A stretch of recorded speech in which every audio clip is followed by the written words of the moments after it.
गगनदीप सिंह और आज हम पढ़ेंगे कोल एंड पेट्रोलियम चैप्टर का अगला पार्ट पेट्रोलियम।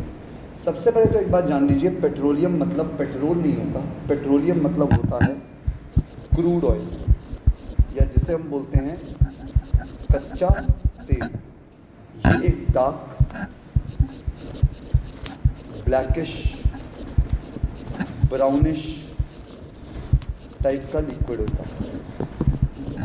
इसे हम डार्क गोल्ड या ब्लैक गोल्ड भी बोलते हैं। क्यों बोलते हैं? क्योंकि इस कच्चे तेल में से बहुत ही महंगा petrol, kerosene, asphalt, नैप्था, fuel oil, paraffin, ऐसे कई सारे प्रोडक्ट्स निकलते हैं। अब होता क्या है, पुराने समय में दसियों हज़ारों सालों पहले, मिलियंस ऑफ ईयर्स पहले, जो ओशंस थे उसके नीचे जो ज़मीन थी, उस ज़मीन पे जो पेड़ पौधे थे और जो एक्वेटिक लाइफ थी, वो जब मरे, मतलब डेथ हुई, तो यहीं पे दब गए।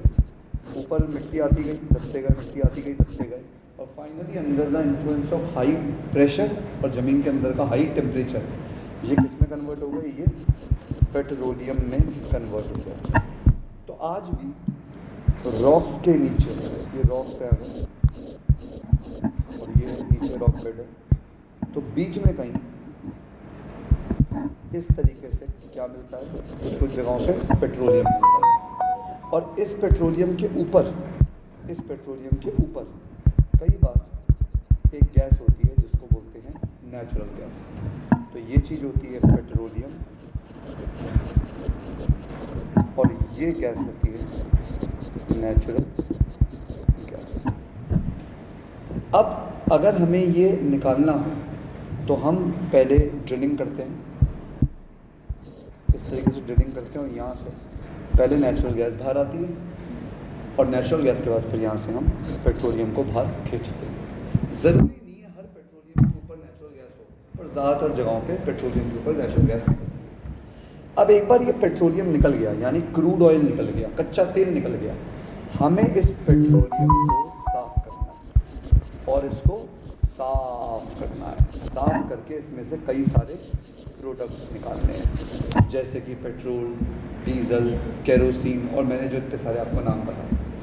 इसके लिए जो प्रोसेस फॉलो करा जाता है उसको बोलते हैं फ्रैक्शनल डिस्टिलेशन। क्या बोलते हैं भाई? Fractional distillation.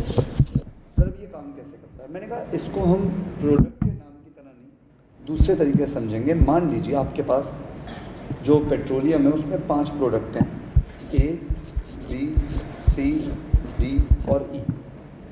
ए वाला 400 डिग्री से नीचे अगर लाओगे तो लिक्विड रहेगा, 400 डिग्री के ऊपर गैस बन जाएगा, यानी इसका बॉइलिंग पॉइंट 400 है। बी वाले का बॉइलिंग पॉइंट 300 है, सी वाले का 200, डी वाले का 100 और ई वाले का 50। यानी 50 करते ही ए बी सी डी तो लिक्विड रहेंगे पर ई गैस हो जाएगा। 300 करते ही बी सी डी ई और तो गैस हो जाएंगे पर ए लिक्विड रहेगा, और 400 के ऊपर सारे के सारे गैस हो जाएंगे। ठीक। अब हमने क्या किया, हमने पहले एक फर्नेस में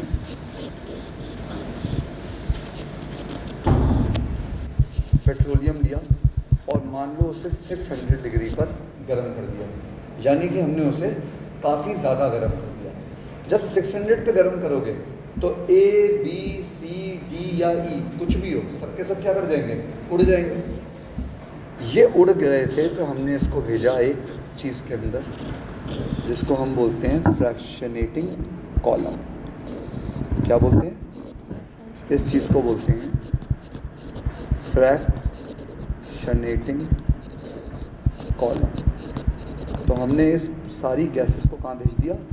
फ्रैक्शनेटिंग कॉलम में भेज दिया। अब गैस ऊपर की तरफ उड़ रही है। इस फ्रैक्शनेटिंग कॉलम में हम क्या करते हैं? अलग अलग टेम्परेचर मेंटेन करते हैं। जैसे कि यहाँ का टेम्परेचर होता है अराउंड 400, यहाँ का टेम्परेचर अराउंड 300, यहाँ का 200, यहाँ पे 100। तो नीचे जब सब आए, सब 600 पे गर्म थे, काफ़ी गर्म थे, सब गैस बने हुए थे, पर जैसे ही यहाँ पहुँचे, यहाँ पे क्या बन गया टेम्परेचर? 400। जैसे इसके ऊपर पहुँचे 400 से कम हो गया, 400 से कम होते ही क्या होगा, ए वाला लिक्विड बन जाएगा, क्योंकि 400 के ऊपर गैस होता है, 400 के नीचे लिक्विड बन जाएगा, तो आपको यहाँ पे क्या मिल जाएगा, ए लिक्विड बन के बाहर आ जाएगा। और ऊपर गया 350 हुआ, 320 हुआ, जैसे ही इस एरिया को पार करा टेम्परेचर 300 से कम हो गया, 300 से कम होते ही बी ओ क्या हो गया, लिक्विड बन गया, तो यहाँ से आपको बी मिल गया। सी डी अभी भी वैसे ही गैस है, सी डी और ऊपर उड़ते गए, जैसे ही 200 से कम हुआ सी वाला भी लिक्विड बन गया, ए और बी उड़ते गए, जैसे ही 100 से पार हुआ ए वाला भी लिक्विड बन गया, तो बचा क्या, ई, और ए नहीं सॉरी डी वाला, बचा क्या, ई, ये ई यहाँ से आपको यहाँ मिल गया, क्या मिल गया, ई मिल गया। आई बात समझ में? यानी पेट्रोलियम के अंदर जो अलग अलग चीज़ें हैं उनका बॉइलिंग पॉइंट अलग अलग है, और उस अलग अलग बॉइलिंग पॉइंट को आपने अलग अलग फ्रैक्शनेटिंग कॉलम की हाइट्स पे निकाल दिया। इस प्रोसेस को बोलते हैं फ्रैक्शनल डिस्टिलेशन। क्या बोलते हैं? फ्रैक्शनल डिस्टिलेशन, साइंस के बुक में। अब अगर आप लोग अपनी बुक्स में देखोगे ये चीज़, खोल लेते हैं कोई एक बुक,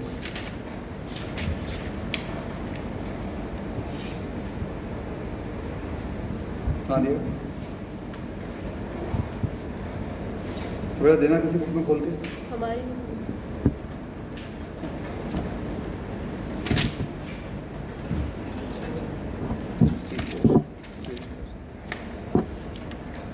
देखिए ये बना हुआ है फ्रैक्शनेटिंग कॉलम बुक में, जो लोग वीडियो से देख रहे हो उन्हें वीडियो में समझ में आएगा। वहाँ बस इन्होंने चेंज क्या कर दिया, जैसे मैंने तो 400 300 रैंडम वैल्यूज़ दी, यहाँ पे इन्होंने कहा कि 350 से 400 के बीच में मिल जाएगा फ्यूल ऑयल, 250 से 350 के बीच में मिल जाएगा डीजल, 170 से 250 में केरोसिन, 80 से 170 में गैसोलीन यानी पेट्रोल, 30 से 80 में एथर, और 25 के ऊपर के आसपास पेट्रोलियम गैस। तो मैंने 400 300 200 लिया, ये रियल वैल्यूज़ हैं। आपको अपनी बुक में जो वैल्यूज़ दी हैं आपको वही याद करनी है। अब जैसे केरोसिन निकलती है, वो आपके स्टोव वगैरह जलाने के काम आती है, पुराने ज़माने में बहुत यूज़ होती थी। लुब्रिकेंट ऑयल निकलता है, वो जो चिकनाहट देते हैं मशीन के पार्ट्स को, उसके लिए काम आता है। पैराफिन वैक्स होता है, वो वैसलीन वगैरह या ऑइंटमेंट्स, जब चोट लग जाती है उसको थोड़ा सा आराम देने के लिए बनाने वाले प्रोडक्ट के लिए यूज़ होता है। पेट्रोल की बात करें तो आपकी गाड़ी वाड़ी चलाते हैं उसमें यूज़ होता है। डीजल की बात करें तो जनरेटर्स वगैरह में यूज़ होता है। बिटुमेन की बात करें तो रोड्स वगैरह बनाने के, पेंट्स वगैरह बनाने के काम आता है। तो आपको ये वाला डायग्राम, ये तो समझने के लिए था, जो बुक में दिया है आपकी, जिस भी ऑथर की है वो डायग्राम याद करना है, और जो चीज़ें उसमें से बनी हैं उनमें 6-7 चीज़ों का यूज़ याद करना है। क्या ये क्लियर हो गया बेटे? तो ये हो गया पेट्रोलियम। अब बात करते हैं कि इस पेट्रोलियम में जब साफ़ होता है तो एक गैस मिलती है जिसका नाम है पेट्रोलियम गैस। ये वाली गैस नहीं है जो यहाँ मिल रही थी, ये नेचुरल गैस थी, ये डिस्टिलेशन से मिली है क्या, पेट्रोलियम गैस। जब इसको आप कंप्रेस करते हो तो ये लिक्विड बन जाती है, और इसको बोलते हैं हम LPG, लिक्विफाइड पेट्रोलियम गैस। और जो यहाँ पे गैस थी, जो पेट्रोलियम के ऊपर थी, उस गैस को अगर आप निकाल के कंप्रेस करते हो तो उसे आप बोलते हो CNG, compressed natural gas. Compressed natural gas में सबसे ज़्यादा जो होता है वो क्या होता है, मीथेन नाम की गैस होती है। कौन सी गैस होती है? मीथेन नाम की गैस होती है, और ये काफ़ी ज़्यादा क्लीन फ्यूल मानी जाती है। क्लीन मतलब इसको जलाने पे मेनली कार्बन डाइऑक्साइड ही निकलता है और कोई ज़्यादा पोल्यूटेंट नहीं निकलते हैं। इसलिए आजकल आप देखते हो गाड़ियों वाड़ियों में बोलते हैं CNG यूज़ करो। अगर और CNG के फ़ायदे की बात करें तो इसकी फ्लेम में स्मोक नहीं होता, ज़्यादा एयर पोल्यूशन नहीं करती, कोई पॉइजनस गैस नहीं निकालती, आराम से जल जाती है, और कैलोरीफिक वैल्यू भी इसकी काफ़ी हाई है। मतलब 1 किलो जलाने पे काफ़ी अच्छी खासी ये हीट प्रोड्यूस कर देती है। अब हमारी बुक में छोटा सा टॉपिक ये दिया है बस कि फॉसिल फ्यूल्स जो है भाई वो क्या है, वो लिमिटेड है। फॉसिल फ्यूल्स क्या है? फॉसिल फ्यूल्स लिमिटेड है। ये अनलिमिटेड चीज़ नहीं है जिसको आप यूज़ करते रहे। तो क्या ज़रूरत है इस दुनिया में कि हम इसका जुडिशियस यूज़ करें। जुडिशियस मतलब सोच समझ के यूज़ करें। हम इन्हें मतलब जो भी हमारे रिसोर्सेज हैं उनको रिड्यूस करें, मतलब रिड्यूस यूज़ उसका रिड्यूस करें, कम करें।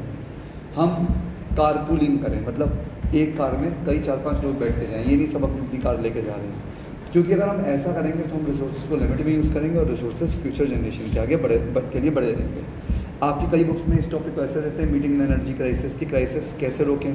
भैया गाड़ी नॉर्मल स्पीड पे चलाओ, ज़्यादा तेज चलाते हो तो फ्यूल ज़्यादा खाता है, ज़्यादा हल्के खाते हो फ्यूल ज़्यादा खाता है, तो मॉडरेट पेस पे चलाओ। टायर प्रेशर सही रखो, अगर टायर में प्रेशर सही नहीं होता, बहुत कम हवा होती है तो ज़्यादा ताकत लगती है, पेट्रोल ज़्यादा खाता है। स्विच ऑफ कर दो ट्रैफिक लाइट्स के टाइम पर अपने इंजन को, ताकि पेट्रोल कम खर्च हो। व्हीकल को सही से सर्विस कराओ ताकि वो काला धुआं ना छोड़े, ज़्यादा पेट्रोल ना खाए। पब्लिक ट्रांसपोर्ट यूज़ करो या फिर शॉर्ट डिस्टेंस के लिए साइकिल यूज़ करो तो फॉसिल फ्यूल बचेगी, और कारपूल वगैरह करो। तो ये चीज़ है बस कि हमें ये फॉसिल फ्यूल्स ध्यान से यूज़ करने हैं। दैट इज़ इट, यही आपका बस चैप्टर था। कोल वाला पार्ट मैं पहले पढ़ा चुका हूँ, ये था पेट्रोलियम वाला पार्ट। Thank you.